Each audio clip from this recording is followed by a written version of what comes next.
السلام عليكم ورحمة الله وبركاته. الحمد لله والصلاة والسلام على من لا نبي بعده.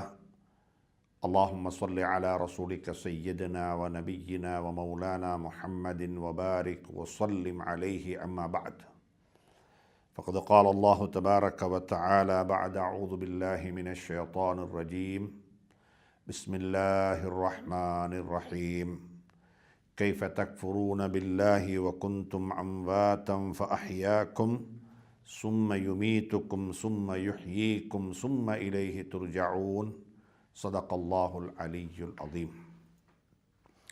கண்ணியத்துக்கும் மதிப்புக்கும் மரியாதைக்கும் உரிய அன்பின் இஸ்லாமிய சகோதர நண்பர்களே, பெரியவர்களே, தாய்மார்களே, சகோதரிகளே, அல்லாஹ் சுப்ஹானஹு தஆலா நம் அனைவரை தொட்டும் பொருந்திக் கொள்ள வேண்டும். இந்த வருடத்துடைய ரமதானிலும் 12 ரமதான்களை வழி அனுப்பி வைத்து கொண்டிருக்கும் நிலையில் நாங்கள் இருந்து கொண்டிருக்கின்றோம். ஒரு கணம் சிந்தித்து பார்த்து கொள்ள வேண்டும். இந்த 12 தினங்கள் எப்படி கழிந்தது? பிரயோஜனமாக கழிந்திருந்தால் அல்ஹம்துலில்லாஹ், குறைபாடுகளுடன் கலைந்திருந்தால் எஞ்சி இருப்பவைகளையாவது சரியாக பயன்படுத்தி கொள்ள இறைவன் எனக்கும் உங்களுக்கும் துணை புரிய வேண்டும். அதிகமான சந்தர்ப்பங்களில் ரமதானுடைய மாதத்தில் மக்கள் பாவங்களை தேடிப்போவது கிடையாது. பாவங்கள் செய்ய வேண்டும் என்று சொல்லி பாவங்களை தேடி போவது கிடையாது. ஆனாலும் பாவங்கள் எங்களை தேடி வந்து கொண்டே இருக்கும். அப்படிப்பட்ட சூழலில்தான் நாங்கள் வாழ்ந்து கொண்டிருக்கின்றோம்.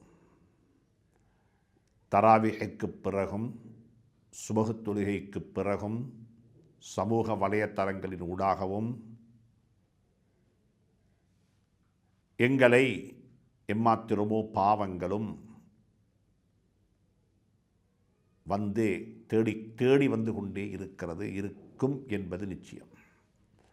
அல்லாஹ் சுப்ஹானஹு தஆலா அவன் ஒருவன் தான் அவைகளை விட்டு எங்களை பாதுகாக்க வேண்டும். லா ஹவுல வலா குவத்த இல்லா பில்லாஹ்.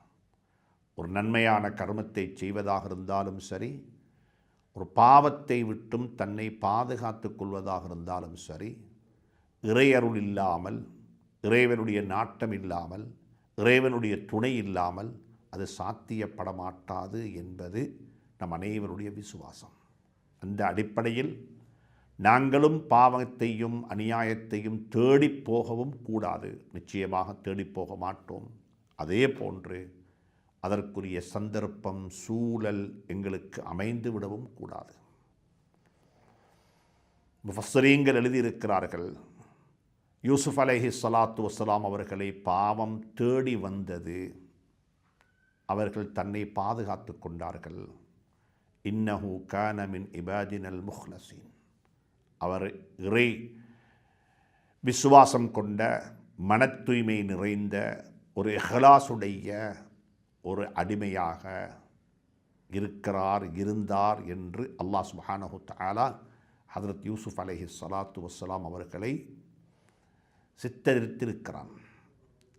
அப்படிப்பட்ட யூசுப் அலைஹிஸ்ஸலாத்து வஸ்ஸலாம் அவர்கள் பாவத்தை விட்டும் விரண்டோடியது போன்று, அல்லாஹ் என்னை பாதுகாப்பானாக என்று கால மஆதல்லாஹ் என்று சொன்னது போன்று சொல்லக்கூடிய சக்தி, சொல்லக்கூடிய தன்மை எங்களிடத்தில் இருக்குதா என்பது எங்களுக்குத்தான் தெரியும்.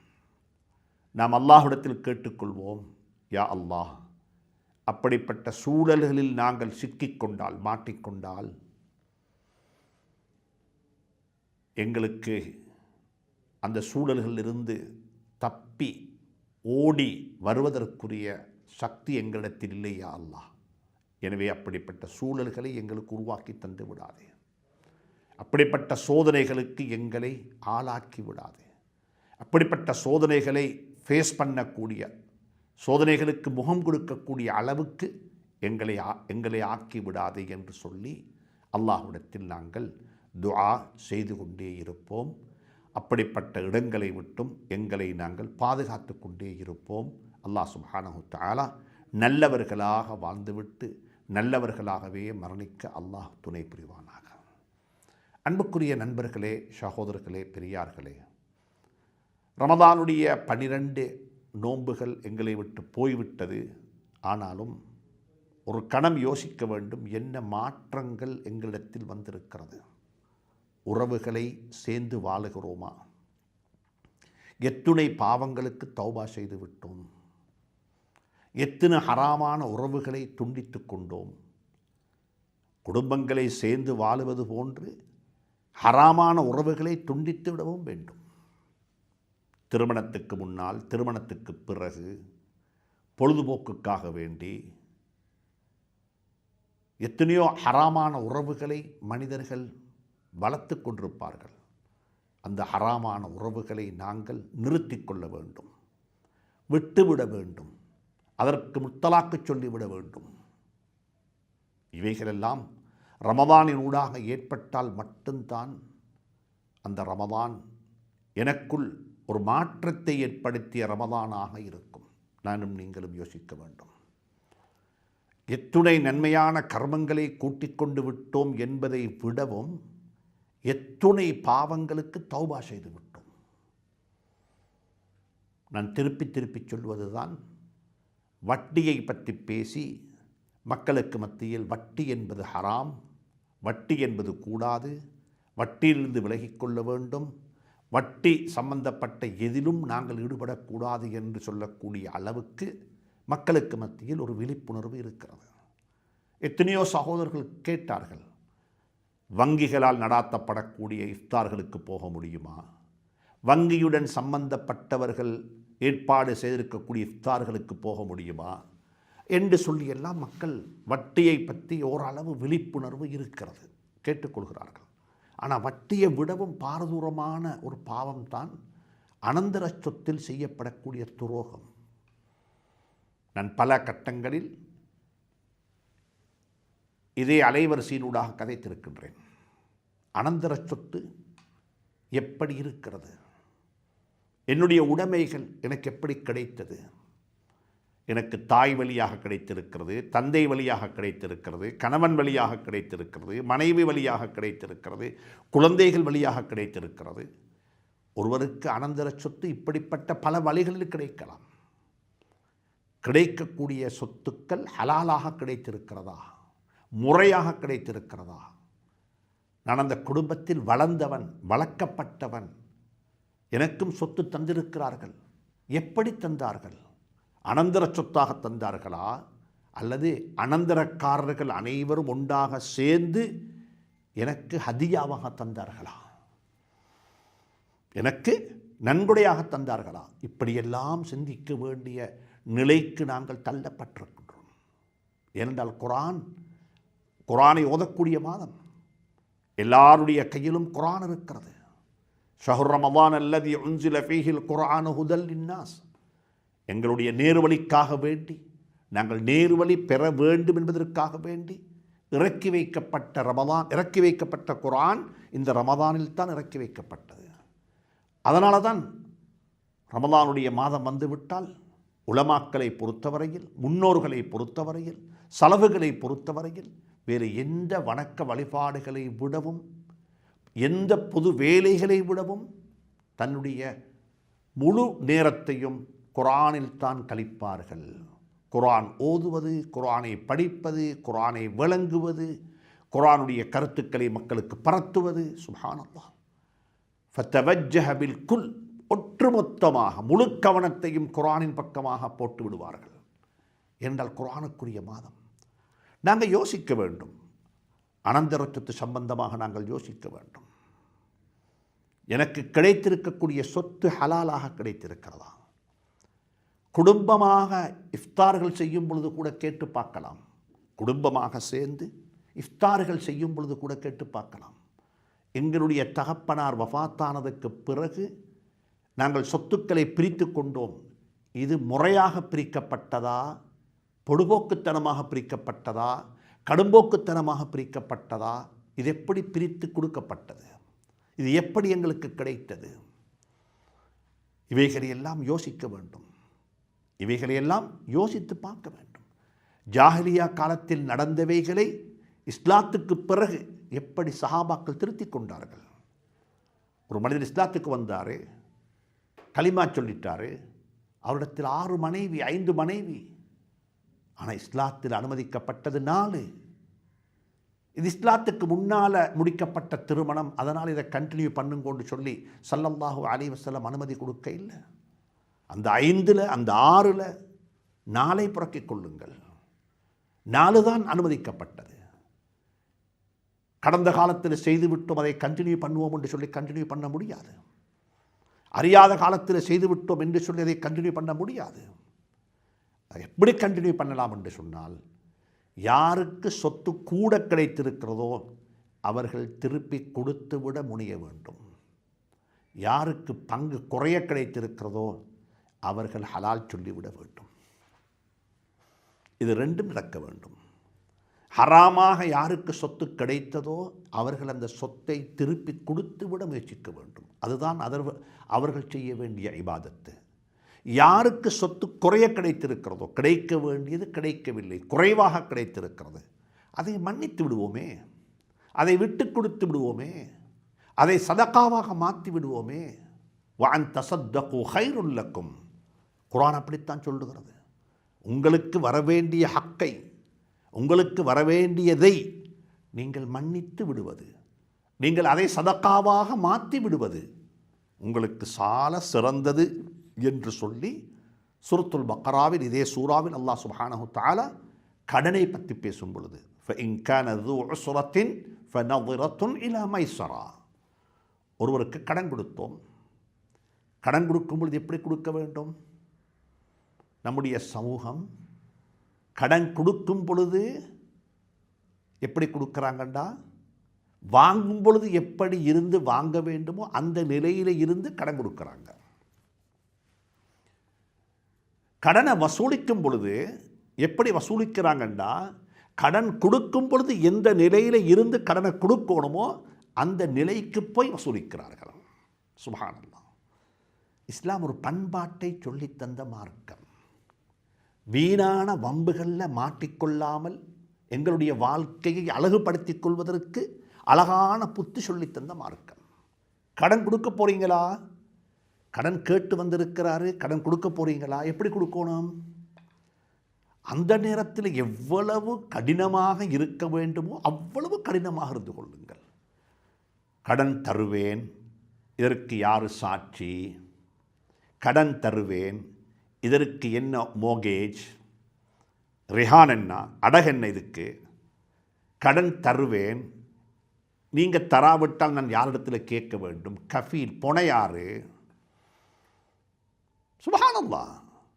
கடன் கொடுக்க முந்தி கடன் யாருக்கு கொடுக்கிறேனோ அவர் அந்த கடனுக்கு தகுதியானவரா என்று பார்க்க வேண்டும். No your customer.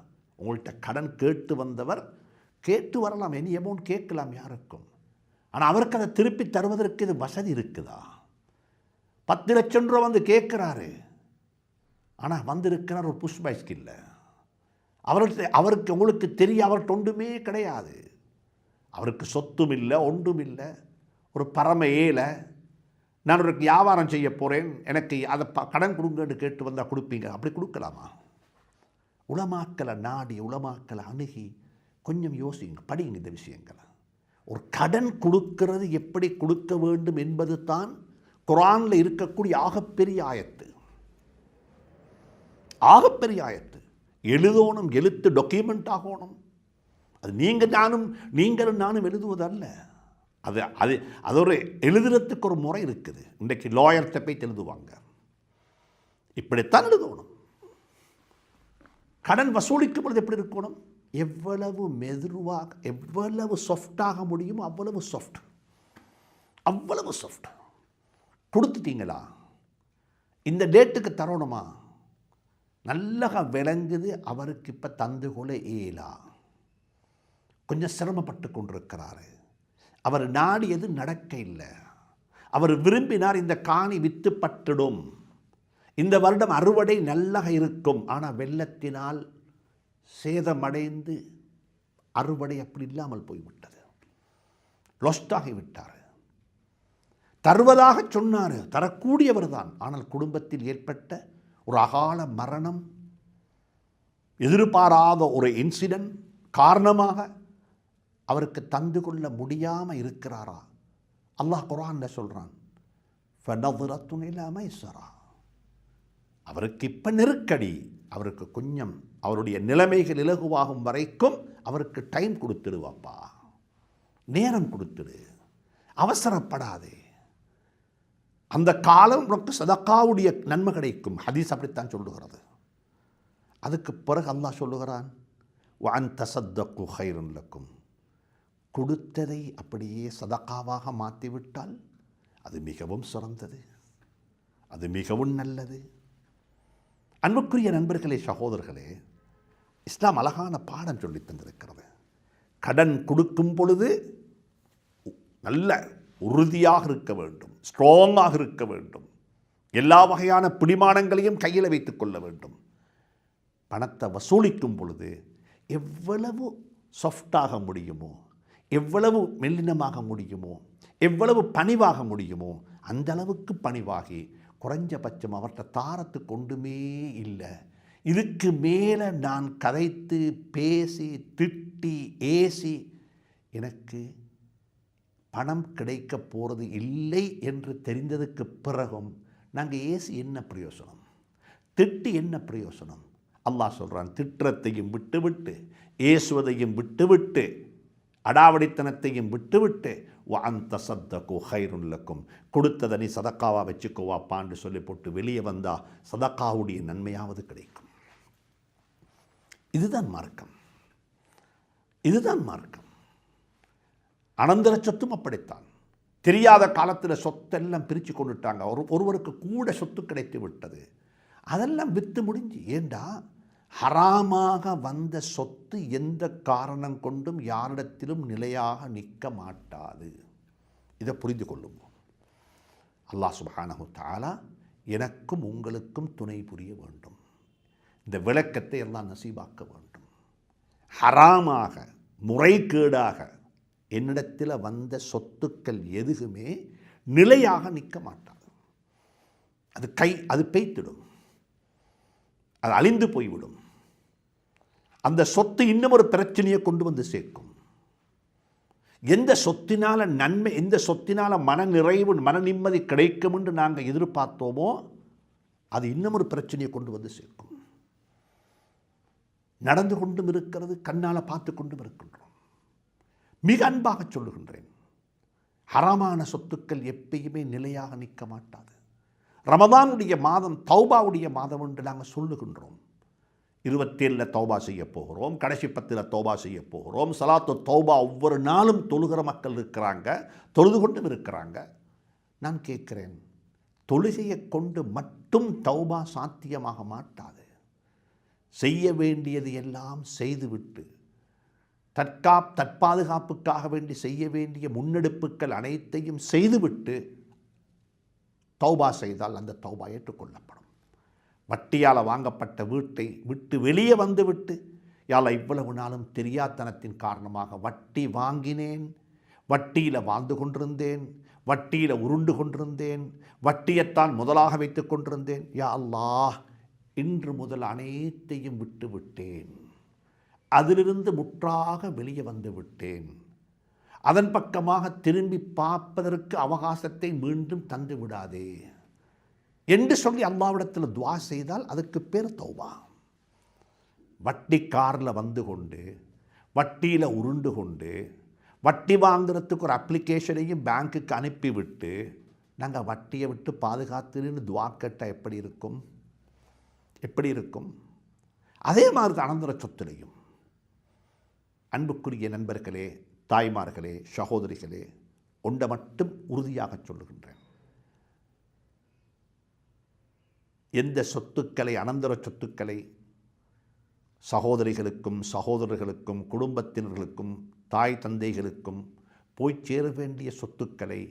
யாராவது ஒரு சிலர் மட்டும் அபகரித்து கொண்டிருந்தால் நான் அன்பாக சொல்லுகின்றேன், இரக்கமாக சொல்லுகின்றேன், நீங்கள் எந்த சொத்துக்களை, எந்த உடைமைகளை, எந்த பொருட்களை, எவைகளை இழந்து, எந்த உறவுகளை இழந்து நீங்கள் அடைந்து கொண்டீர்களோ, அடைந்து கொண்டது இழந்ததை விட மோசமானது என்பதை ஞாபகத்தில் வைத்துக் கொள்ளுங்கள்.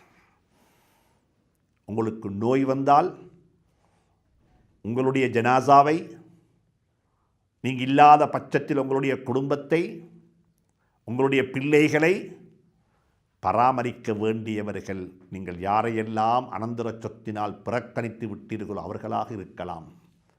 அவர்களை கொண்டு அல்லாஹ் உங்களை அப்படியும் சோதிப்பான். இவைகளெல்லாம் கண்ணால் கண்டு கொண்டிருப்பவைகள், நடந்து கொண்டிருப்பவைகள், இப்பொழுது நடந்து கொண்டிருப்பவைகள். எனவே அன்பாக சொல்லுகின்றேன், பாவங்களுக்கு தௌபா செய்யுங்கள். அதிலும் குறிப்பாக அனந்தர சொத்தில் நடைபெறக்கூடிய துரோகம் இது மாத்திரமல்ல, இன்னும் இருக்கிறது. கூலி வேலை செய்தவர்களுக்கு அவருடைய கூலியை கொடுக்கிறது. ரமதானுடைய காலம், கொஞ்சம் உதவி செய்யுங்கோ, வேலைகளை குறைத்து கொடுங்கோ, சம்பளத்தை முழுமையாக கொடுங்கோ, அவர்களுக்கு நீங்களும் உதவியாக இருந்த அந்த வேலையை செய்யும்படியாக பணித்துக் கொள்ளுங்கள். இப்படியெல்லாம் வேலை செய்யக்கூடியவர்களை பற்றியும் வந்திருக்கிறது ஹதீஸுகளில். இஹ்வானுக்கும், உங்களுடைய சகோதரர்கள், உங்களோட வீட்டில் இஃப்தார் செய்வது போன்ற இஃப்தார் அவர்களுடைய வீடுகளிலேயும் செய்ய வேண்டி இருக்கும். உங்களோட பிள்ளை தின்ற பர்கர் அவங்களோட வீட்டிலையும் ஒரு நாளைக்கு திண்டா மிச்சம் நல்லாக இருக்கும். உங்களோட வீட்டில் தின்ற ஷவர்மா அவர்களுடைய வீட்டிலையும் அவருடைய குழந்தைகளும் சாப்பிட்டால் மிகவும் நல்லதாக இருக்கும். உங்களோட வீடுகளில் பரிமாறப்படக்கூடிய அந்த உயர்தர ஈத்தப்பழம் அவர்களுடைய வீடுகளிலையும் பரிமாறப்பட்டால் மிகவும் நல்லதாக இருக்கும். இஹ்வானுக்கும், உங்களுடைய சகோதரர்கள். ஜஅலக்குமுல்லாஹு தஹ்த ஐதீக்கும், அல்லாஹ் அவர்களை உங்களுடைய கரத்தின் கீழ், உங்களுடைய நிர்வாகத்தின் கீழ் வைத்திருக்கிறான். அல்லாஹ் நாடினால் என்ன சொல்லுகிறாங்க ஸல்லல்லாஹு அலைஹி வஸல்லம், உங்களுடைய ஜீவிய காலத்திலேயே அவர்களுடைய நிர்வாகத்தின் கீழும் உங்களை அல்லாஹுக்கு வைக்க முடியும். அப்படி எத்தனையோ பேரை பார்த்து கொண்டும் இருக்கின்றோம். வீட்டில் வேலைக்கு போனவன் வீட்டினுடைய சொந்தக்காரனாக மாறிவிட்டான். கடைக்கு வேலைக்கு போனவன் கடையினுடைய சொந்தக்காரனாக மாறிவிட்டான். கடையினுடைய இரண்டாவது தலைமுறை கடையில் வேலை செய்து கொண்டிருக்கிறார்கள். இவைகளெல்லாம் இன்றைக்கு நாங்கள் பார்த்து கொண்டிருக்கின்றோம். யாரிடத்திலெல்லாம் ஜகாத்து வாங்கினோமோ அவர்களுக்கெல்லாம் ஜகாத்து கொடுக்கிற மக்களையும் பார்த்து கொண்டிருக்கின்றோம். இதெல்லாம் வத்தில்கல் ஐயாமு நுதாவிலுஹா பைனன் நாஸ், இவைகள் மாறி மாறி வந்து கொண்டே இது சர்க்கிள் வந்து கொண்டே இருக்கும். யாரையும் குறைத்து மதிப்பீடு செய்யாதீர்கள், யாரையும் குறைத்து மதிப்பீடு செய்யாதீர்கள். நானும் நீங்களும் ஹராம் ஹலால் என்று பேசுவது அல்லாஹ் அருள் செய்ய வேண்டும். அல்லாஹ் அருள் செய்ய வேண்டும் இதை புரிந்து கொள்வதற்கு. இன்றைக்கு துஆக்கள் கபூலாகதில்லை, துஆக்கள் ஏற்றுக்கொள்ளப்படுவதில்லை என்றெல்லாம் நாங்கள் கேட்கின்றோம், சொல்லுகின்றோம். இவ்வளவெல்லாம் துஆ கேட்டேன், ஏன் கிடைக்குதில்லை? சொன்னாங்க ஸல்லல்லாஹு அலைஹி வஸல்லம், எப்படி அப்போ துஆ கபூலாகும்? அன்னா யுஸ்தஜாபு லஹு, அன்னா யுஸ்தஜாபு லஹு, எப்படி ஆமீன் சொல்லப்படும் துஆவுக்கு? எப்படி துஆ ஏற்றுக்கொள்ளப்படும்? ஏன்? மல்பசுஹு ஹராம், மஷ்ரபுஹு ஹராம், மஸ்கனுஹு ஹராம். வாகனம், ஏறு வாகனம், வாகனமும் ஹராத்தில் இருக்குது, உடுப்புடையும் ஹராத்தில் இருக்குது, குடிப்பானமும் ஹராத்தில் இருக்குது, சாப்பாடும் ஹராத்தில் இருக்குது. ஒட்டுமொத்தமாக சொல்லப்போனால் வாழ்க்கையே ஹராத்தில், ஒட்டுமொத்தமாக சொல்லப்போனால் வாழ்க்கையே ஹராத்தில். இந்த ஹராத்தை செய்து கொண்டு, இந்த ஹராத்தில் பிறண்டு கொண்டு, இந்த ஹராத்திலேயே வாழ்ந்து கொண்டு யா ரப் யா ரப் யா ரப் என்று சொல்லி அல்லாஹ்விடத்தில் கையேந்தி என்ன துஆ கேட்டாலும் நான் கேட்க இல்லை, இது நான் சொல்ல இல்லை, இது சர்தாரே ஆலம் தாஜுல் மதீனா முஹம்மதுர் ரசூலுல்லாஹி ஸல்லல்லாஹு அலைஹி வஸல்லம் சொல்கிறாங்க, ஃபஅன்னா யுஸ்தஜாபு லஹு, எப்படி அப்போ ஆமீன் சொல்லப்படும்? எப்படி ஆமீன் சொல்லப்படும்? ஹராம் ஹலால் பேணுவது என்பது மிகவும் ஒரு கஷ்டமான, மிகவும் ஒரு தேவையான ஒரு கட்டளை என்பதை மறந்து விடாதீர்கள். எங்களுக்கு தெரியும் ஸல்லல்லாஹு அலைஹி வஸல்லம் அவர்கள் எங்களோட குழந்தைகளுக்கு, சின்ன பிள்ளைகளுக்கு நாங்கள் வரலாறுகள் சொல்லி, நிகழ்வுகளை சொல்லி பிள்ளைகளுக்கு பாடம் கற்பிப்பது போன்று ஸல்லல்லாஹு அலைஹி வஸல்லம் அவர்கள் சஹாபாக்களுக்கும் கடந்த காலத்தில் நடந்த நிகழ்வுகளை சொல்லி, கடந்த காலத்தில் நடந்த உண்மையான வரலாறுகளை சொல்லி, எப்படிப்பட்ட நல்லவர்கள் வாழ்ந்தார்கள், எப்படிப்பட்ட நல்ல கர்மம் செய்தார்கள், எப்படிப்பட்ட நல்லமல்கள் செய்தார்கள், அல்லாஹுடைய உதவியை எப்படி பெற்றுக்கொண்டார்கள் என்பதற்கு பல உதாரணங்கள் சொன்னார்கள். அதில் ஒன்று சொன்னாங்க ஸல்லல்லாஹு அலைஹி வஸல்லம், தொழிலாளிகளே, தொழிலதிபர்களே, இந்த ஹதீஸை கொஞ்சம் கவனத்திலிடுங்க பார்ப்போம்.